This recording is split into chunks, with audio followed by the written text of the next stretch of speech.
Hi, welcome to our channel. Sankranti తర్వాత మంచి మంచి విషయాలతో మమ్మల్ని మంచి మంచి ఐటమ్స్ షేర్ చేసుకోవడం మీ ముందుకు వచ్చాను. ముందుగా సంక్రాంతి సీజన్లో రిలీజ్ అయ్యి మనందరి మన్ననలు పొంది ప్రేక్షకులతో ఉర్రూ తొలగించిన cinema Jai Hanuman. Yes, sorry, Hanuman. Hanuman ఇప్పుడు ఉంది. నేను జై హనుమాన్ ఎందుకు అన్నానంటే ఫ్లోలో దాని సీక్వెల్ గురించి కూడా రిలీజ్ చేసేసాను. ఇప్పుడు హనుమాన్ ప్రశాంత్ వర్మ డైరెక్షన్లో అసలు పిల్లలకి, పెద్దలకి, మధ్యతరగతి వాళ్ళకి, అందరికీ ఆల్ వేరియంట్స్తో అన్ని రకాల ప్రేక్షకుల్ని ఆకట్టుకున్న సినిమా హనుమాన్. సంక్రాంతి బరిలో చాలా పెద్ద పెద్ద హీరోలు, సూపర్ స్టార్లని అందరినీ తొక్కుకుంటూ ముందుకొచ్చింది. అయితే ఇప్పుడు హనుమాన్ తీసిన ఈ ప్రశాంత్ వర్మ చాలా ముందు చూపుతో, చాలా జాగ్రత్తగా, సూపర్గా తెరకెక్కించడానికి ప్లాన్ చేస్తున్నారు. హనుమాన్ని సీక్వెల్ జై హనుమాన్ అంటే ఆయన అదే కాదు, చాలా వరకు ఇంకా 10-11 స్టోరీస్ ఇవన్నీ కూడా రెడీ చేసి పెట్టుకున్నారట. అయితే ఇప్పుడు ఆయన తీయబోయే సినిమా సీక్వెల్ ఏంటంటే సూపర్ హీరోస్కి ఇతిహాసాల్లో ఉన్న సబ్జెక్ట్ని మేళవించి ఒక సూపర్గా సినిమా తీయబోతున్నారు. అండ్ మోర్ ఓవర్ ఆయనలో ఇంకో ప్రత్యేకత ఏంటంటే ప్రశాంత్ వర్మ సినిమాటిక్ యూనివర్స్గా సినిమాలు రాబోతున్నాయి. అంటే ఒక సినిమాలో ఉన్న కాన్సెప్ట్ని, ఒక సినిమాలో ఉన్న క్యారెక్టర్ని నెక్స్ట్ సినిమాలో చొప్పించి అందులో ఆ క్యారెక్టర్ ద్వారా చాలా కీ రోల్ ప్లే చేయించి నెక్స్ట్ ఇంకో హీరోతో తీయబోతున్నారు. ఆ నెక్స్ట్ జై హనుమాన్ అనే సీక్వెల్లో ఒక సూపర్ స్టార్ యాక్ట్ చేయబోతున్నారు. ఆ సూపర్ స్టార్ మరెవరో కాదు, మెగాస్టార్ అని కూడా పేరు వినిపిస్తుంది. ఎందుకంటే మెగాస్టార్ పేరు చిరంజీవి అంటేనే హనుమాన్. సో హనుమాన్ సినిమాకి తను లేకుండా ఎలాగా అన్నట్టు కూడా ప్రశాంత్ వర్మతో క్యాజువల్గా అన్న మాటల్లో అన్నారట. దానికి ప్రశాంత్ వర్మ జై హనుమాన్ సీక్వెల్కి అవసరమైన స్టోరీని కూడా వినిపించే ప్రయత్నం చేశారు. దానికి మెగాస్టార్ గ్రీన్ సిగ్నల్ ఇచ్చినట్టు కూడా వార్తలు వినిపిస్తున్నాయి. అన్నీ అనుకున్నట్టు జరిగితే హనుమాన్ సీక్వెల్ 2025లో రిలీజ్ అవబోతుంది. అది జై హనుమాన్గా రాబోతుంది. దాంట్లో సూపర్ స్టార్, మెగాస్టార్ ఉండబోతున్నారని కూడా వార్తలు వస్తున్నాయి. ఈ అంశం మీతో డిస్కస్ చేయడానికి నేను ఇంత గ్యాప్ తీసుకొని సంక్రాంతి తర్వాత మీ ముందుకు వచ్చాను.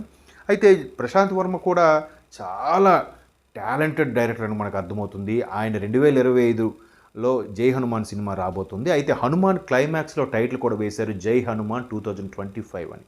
బట్ ఈలోగా 2024 అంతా ఉంది కదా, 2024 కూడా ఆయన టైం వేస్ట్ చేయట్లేదు.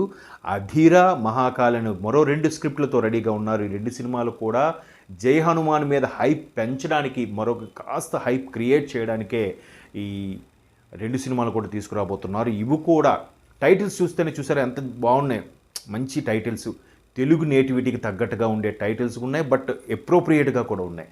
అబ్బా భలే ఉందే టైటిల్ అనిపించేలాగా. సో అటువంటి టైటిల్స్తో ప్రశాంత్ వర్మ రెడీగా ఉన్నారు. ఆ 2 స్క్రిప్ట్లు కూడా రెడీ అయిపోయాయి. ఆ 2 స్క్రిప్ట్లు, ఆ 2 సినిమాలు కూడా జై హనుమాన్కు ముందే రిలీజ్ చేయబోతున్నారంట మన ప్రశాంత్ వర్మ.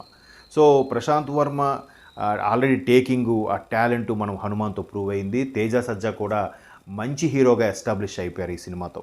సో తేజ సజ్జాతో జై హనుమాన్లో జస్ట్ చూపించి సినిమాటిక్ యూనివర్స్ని క్యారీ ఫార్వర్డ్ చేసి నెక్స్ట్ సూపర్ స్టార్తో ఆ సినిమా తీయబోతున్నారు. సూపర్ స్టార్ అనగానే ఒక పెద్ద హీరోతో చేస్తున్నారు అని టాపిక్ వచ్చింది, కానీ ఆ పెద్ద హీరో మన మెగాస్టార్ అని మాత్రం చాలామంది తెలుసుకోలేకపోయారు.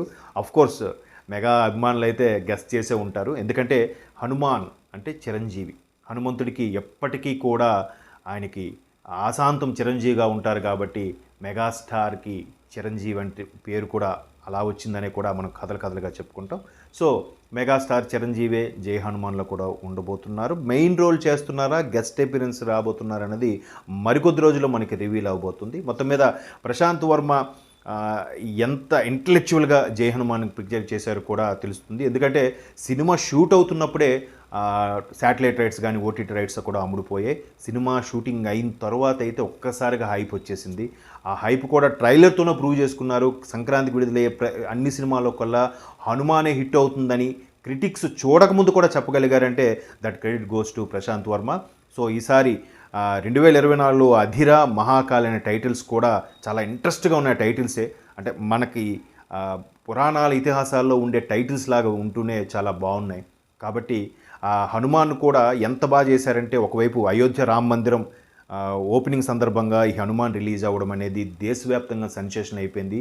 థియేటర్ నుంచి వచ్చే ప్రతి ఒక్కరు కూడా జై శ్రీరామ్ అనే నినాదాలతో బయటకు వస్తున్నారు. థియేటర్లో కూడా అసలు గూస్ బంప్స్ అంటే మీరు నమ్మరు. ఆల్రెడీ మీలో చాలామంది సినిమా చూసే ఉంటారు. హనుమాన్‌ని ఎంత గూస్ బంప్స్ తెప్పించారో, ఎంత బాగా జై శ్రీరామ్ అనే నినాదాలతో దేశవ్యాప్తంగా ఎలా మారుమోగించారో, ఇప్పుడు జై హనుమాన్ కూడా 2025 అంతా కూడా అదే మాన్యా మెయింటైన్ చేయడానికి కూడా చాలా కసరత్తు స్టార్ట్ చేస్తున్నారు. దానికి హైప్ రావడం కోసమే ముందుగా అధీర, మహాకాళి కూడా రిలీజ్ చేయబోతున్నారు ప్రశాంత్ వర్మ. దీన్ని బట్టి చూస్తే ఎంత ప్లానింగ్, పర్ఫెక్షన్ డైరెక్టరో మీకు అర్థమవుతుంది కదా. So all the best Prashanth Varma and team. నేను కూడా మీకులాగే ఎదురు చూస్తుంటాను. అంతవరకు జై హనుమాన్.